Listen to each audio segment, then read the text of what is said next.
Core ವಿಷಯ ಸಮಾಜ ವಿಜ್ಞಾನ ಭಾಗ 1ರ ಪಠ್ಯಪುಸ್ತಕದಲ್ಲಿ 3ನೇ ಪಾಠ ಇದೆ, ಸಿಂಧು ಮತ್ತು ಸರಸ್ವತಿ ನಾಗರಿಕತೆ.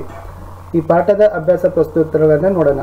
ಈ ಮೊದಲಿನ ಪಾಠಗಳ ಅಭ್ಯಾಸ ಪ್ರಶ್ನೋತ್ತರಗಳನ್ನು ನೋಡದೇ ಇದ್ರೆ ಈ ವಿಡಿಯೋದ ಡಿಸ್ಕ್ರಿಪ್ಷನ್ ಬಾಕ್ಸ್ನಲ್ಲಿ ರಿವೈಸ್ಡ್ 2022 8ನೇ ಸಮಾಜ ವಿಜ್ಞಾನ ಪ್ರಶ್ನೋತ್ತರ ಅಂತ ಒಂದು ಪ್ಲೇಲಿಸ್ಟ್ ಲಿಂಕ್ ಇದೆ, ಅದನ್ನು ಒತ್ತಿ ನೋಡ್ಬೋದು.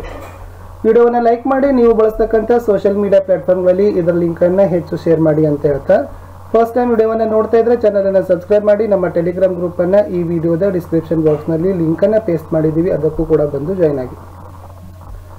ಅಭ್ಯಾಸಗಳು. ಮುಖ್ಯ ಪ್ರಶ್ನೆ 1, ಕೆಳಗಿನ ಪ್ರಶ್ನೆಗಳಿಗೆ ಒಂದು ವಾಕ್ಯದಲ್ಲಿ ಉತ್ತರಿಸಿ. ಮೊದಲ ಪ್ರಶ್ನೆ ಇತ್ತು, ಋಗ್ವೇದವು ಇಂದಿಗೆ ಎಷ್ಟು ವರ್ಷ ಹಿಂದಿನದ್ದು? ಉತ್ತರ ನೋಡೋದಾದ್ರೆ ಋಗ್ವೇದವು ಇಂದಿಗೆ ಸಾಮಾನ್ಯ ಶಕಪೂರ್ವ 3000ಕ್ಕೂ ವರ್ಷ ಹಿಂದಿನದ್ದು. ಪ್ರಶ್ನೆ 2, ಸಪ್ತ ಸಿಂಧುಗಳು ಯಾವುವು? ಸಿಂಧು, ವಿತಸ್ತ, ಅಸಿಕ್ನಿ, ಪರುಷ್ಣಿ, ವಿಪಾಶ, ಶುತುದ್ರಿ, ಸರಸ್ವತಿ ಇವೆಲ್ಲ ಸಪ್ತ ಸಿಂಧುಗಳು ಆಗಿದ್ದಾವೆ. ಪ್ರಶ್ನೆ 3, ಕಾಲಿಬಂಗನ್ ಪ್ರದೇಶದಲ್ಲಿ ಸಿಂಧು ನಾಗರಿಕತೆ ಯಾವ ವರ್ಷದಲ್ಲಿ ಪತ್ತೆಯಾಯಿತು? ಉತ್ತರ, ಕಾಲಿಬಂಗನ್ ಪ್ರದೇಶದಲ್ಲಿ ಸಿಂಧು ನಾಗರಿಕತೆ 1917ರ ವರ್ಷದಲ್ಲಿ ಪತ್ತೆಯಾಯಿತು. 4ನೇ ಪ್ರಶ್ನೆ, ಹರಪ್ಪದಲ್ಲಿ ಪ್ರಾಚೀನ ನಾಗರಿಕತೆಯ ಕುರುಹುಗಳು ಯಾವ ವರ್ಷದಲ್ಲಿ ಪತ್ತೆಯಾಯಿತು? ಉತ್ತರ, ಹರಪ್ಪದಲ್ಲಿ ಪ್ರಾಚೀನ ನಾಗರಿಕತೆಯ ಕುರುಹುಗಳು 1921ರ ವರ್ಷದಲ್ಲಿ ಪತ್ತೆಯಾಯಿತು. ಪ್ರಶ್ನೆ 5, ಸಿಂಧು ನಾಗರಿಕತೆಯ ಮುದ್ರೆಗಳ ಮೇಲೆ ಕಂಡುಬಂದಿರುವ ಚಿಹ್ನೆಗಳು ಯಾವುವು? ಉತ್ತರ, ವೃಷಭ, ಅಶ್ವತ್ಥದ ಎಳೆಗಳ ಮುದ್ರೆ, ಯೋಗದ ವಿವಿಧ ಆಸನಗಳು, ನಮಸ್ಕಾರ ಮುದ್ರೆ ಇವೆಲ್ಲ ಚಿಹ್ನೆಗಳು ಸಿಂಧು ನಾಗರಿಕತೆಗಳ ಮುದ್ರೆಗಳ ಮೇಲೆ ಕಂಡು ಬಂದಿದೆ. ಇದು ಎಲೆಗಳ ಮುದ್ರೆ ಅಂತ ಆಗಬೇಕು. ನೆಕ್ಸ್ಟ್ ಪ್ರಶ್ನೆ 6, ಸಮುದ್ರ ವಾಣಿಜ್ಯದ ಪ್ರಮುಖ ಕೇಂದ್ರ ಯಾವುದಾಗಿತ್ತು? ಉತ್ತರ ನೋಡೋದಾದ್ರೆ ಲೋಥಾಲ್. ಪ್ರಶ್ನೆ 7, ಆಗ ಇದ್ದ ಬುಡಕಟ್ಟುಗಳನ್ನು ಪಟ್ಟಿ ಮಾಡಿರಿ ಅಂತ ಇದೆ.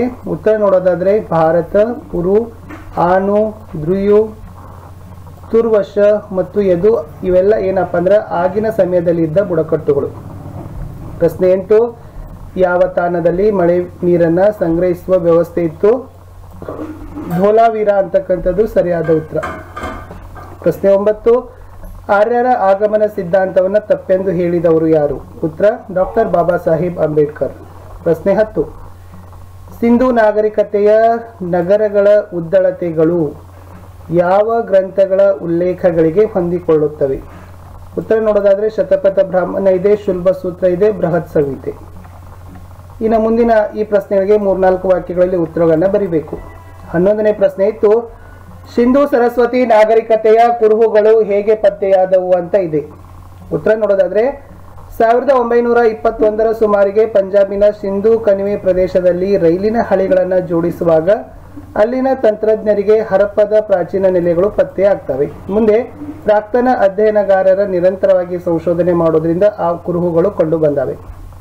ಪ್ರಶ್ನೆ 12, ಸಿಂಧು ಸರಸ್ವತಿ ನಾಗರಿಕತೆಯ ಉತ್ಖನನದಲ್ಲಿ ಯಾವ್ಯಾವ ವಸ್ತುಗಳು ಸಿಕ್ಕಿವೆ? ಸುಟ್ಟ ಇಟ್ಟಿಗೆ ಗೋಡೆಗಳು ಸಿಕ್ಕಿದಾವೆ, ಸ್ನಾನದ ಕೊಳಗಳು ಸಿಕ್ಕಿದಾವೆ, ಬೆಂಕಿಯ ಒಲೆಗಳು ಮತ್ತು ಸಂಗ್ರಹಣಾ ಕೊಠಡಿಗಳು ಸಿಕ್ಕಿದಾವೆ.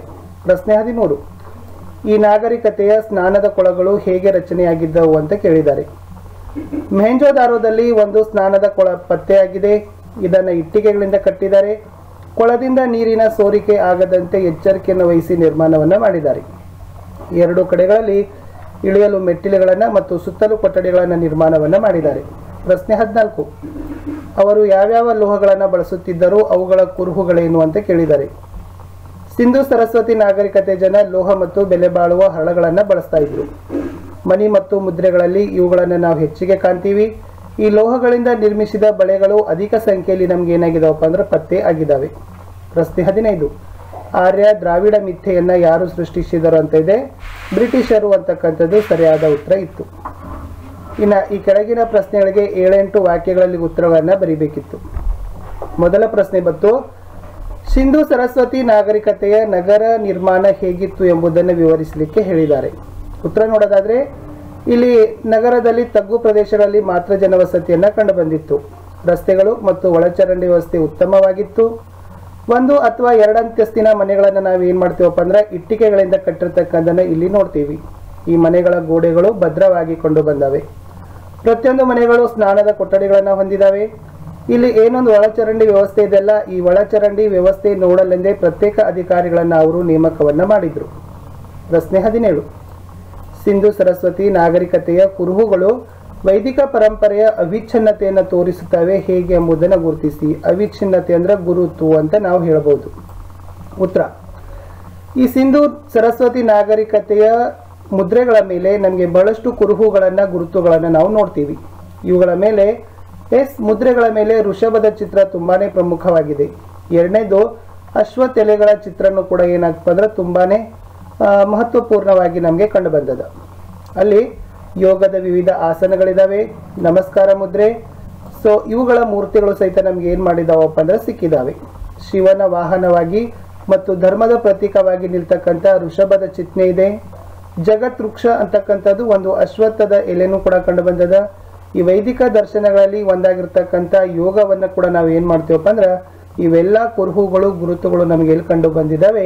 ಸಿಂಧು ನಾಗರಿಕತೆಯ ಜನರಲ್ಲಿ ಕಂಡು ಬಂದಿದ್ದಾವೆ ಅಂತ ನಾವೇನ್ ಮಾಡಬಹುದು ವಿದ್ಯಾರ್ಥಿಗಳೇ ಬರಿಬಹುದು.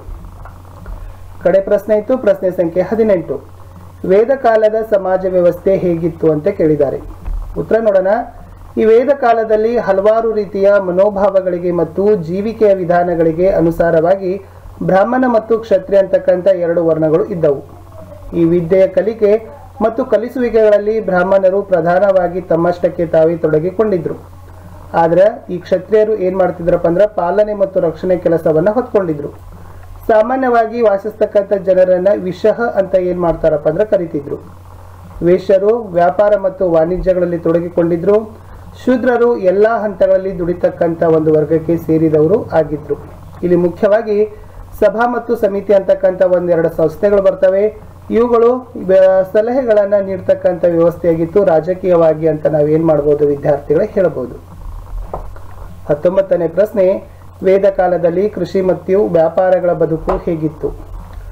ಮುಖ್ಯವಾಗಿ ವೇದ ಕಾಲದಲ್ಲಿ ಕೃಷಿ ಮತ್ತು ವ್ಯಾಪಾರಗಳ ಬದುಕಿನಲ್ಲಿ ನಾವು ನೋಡಿದಾಗ ಸಿಂಧು ಸರಸ್ವತಿ ನಾಗರಿಕತೆ ಜನರು ಕೃಷಿ ಮತ್ತು ವ್ಯಾಪಾರವನ್ನ ಅವಲಂಬನೆಯನ್ನ ಮಾಡಿಕೊಂಡಿದ್ರು. ಗೋಧಿ, ಬಾರ್ಲಿ, ಕಾಳು ಇವೆಲ್ಲ ಏನಪ್ಪಾ ಅಂದ್ರೆ ಸಿಂಧು ಸರಸ್ವತಿ ನಾಗರಿಕತೆ ಜನರ ಪ್ರಮುಖ ಬೆಳೆಗಳೇ ಆಗಿದ್ದವು. ಈ ಜನ ಎತ್ತಿನ ಬಂಡಿಯನ್ನ ವಿಶೇಷವಾಗಿ ಬಳಸ್ತಾ ಇದ್ರು. ಬೇಟೆ ಮತ್ತು ಮೀನುಗಾರಿಕೆ ಎಲ್ಲೆಡೆ ಕೂಡ ಏನಾಗಿತ್ತಪ್ಪ ಅಂದ್ರೆ ವ್ಯಾಪಕವಾಗಿ ಹರಡಿಕೊಂಡಿತ್ತು. ಈ ಸಿಂಧು ಸರಸ್ವತಿ ನಾಗರಿಕತೆ ಜನರು ಹತ್ತಿಯಿಂದ ವಿವಿಧ ಬಗೆಯ ಉಡುಪುಗಳನ್ನ ಬಟ್ಟೆಗಳನ್ನ ಬಳಸ್ತಾ ಇದ್ರು. ಇಲ್ಲಿ ದುಬ್ಬದ ಗೂಳಿ, ದನ, ಎಮ್ಮೆ, ಕುರಿ, ಮೇಕೆ, ಕೋಳಿ ಮುಂತಾದವುಗಳನ್ನ ಏನ್ ಮಾಡ್ತಿದ್ರಪ್ಪ ಅಂದ್ರೆ ಪಶು ಸಂಗೋಪನೆಯಲ್ಲಿ ಸಾಕ್ತಾ ಇದ್ರು. ಇಲ್ಲಿ ಅವರ ವಸ್ತುಗಳನ್ನ ಹೊರೆಗಳನ್ನ ಒಯ್ಲಿಕ್ಕೆ ಎಮ್ಮೆಗಳನ್ನ ಎತ್ತುಗಳನ್ನ ಬಳಸ್ತಾ ಇದ್ರು. ಈ ನಗರಗಳು ಏನಾಗಿದ್ವಪ್ಪ ಅಂದ್ರೆ ಗ್ರಾಮಗಳ ಜೊತೆಗೆ ಮತ್ತು ಹೊರ ದೇಶಗಳ ಜೊತೆಗೆ ವ್ಯಾಪಾರವನ್ನು ನಡೆಸ್ತಕ್ಕಂಥ ಕೇಂದ್ರಗಳು ಸಹಿತ ಆಗಿದ್ದವು. ಇಷ್ಟಿತ್ತು 8ನೇ ತರಗತಿಯ 3ನೆಯ ಪಾಠ ಸಿಂಧು ಸರಸ್ವತಿ ನಾಗರಿಕತೆ ಅಂತಕ್ಕಂಥ ಪಾಠದಲ್ಲಿ ಅಭ್ಯಾಸ ಪ್ರಶ್ನೋತ್ತರಗಳನ್ನ ನೋಡಾಯ್ತು. ಹೋಪ್ ನಿಮಗೆ ಉತ್ತರಗಳು ತುಂಬಾ ಸರಳವಾಗಿ ಮತ್ತು ಸುಲಭವಾಗಿ ಸಂಕ್ಷಿಪ್ತವಾಗಿ ತಾವಿಗೆ ಉತ್ತರಗಳು ಲಭಿಸಿದಾವೆ ಅಂತ ಹೇಳ್ತಾ ಇದ್ದೀನಿ. ಮತ್ತೆ ಸಿಗ್ತೀನಿ ಮುಂದಿನ ಪಾಠದ ವಿಡಿಯೋದಲ್ಲಿ. ಅಲ್ಲಿಯವರೆಗೂ ಬಾಯ್.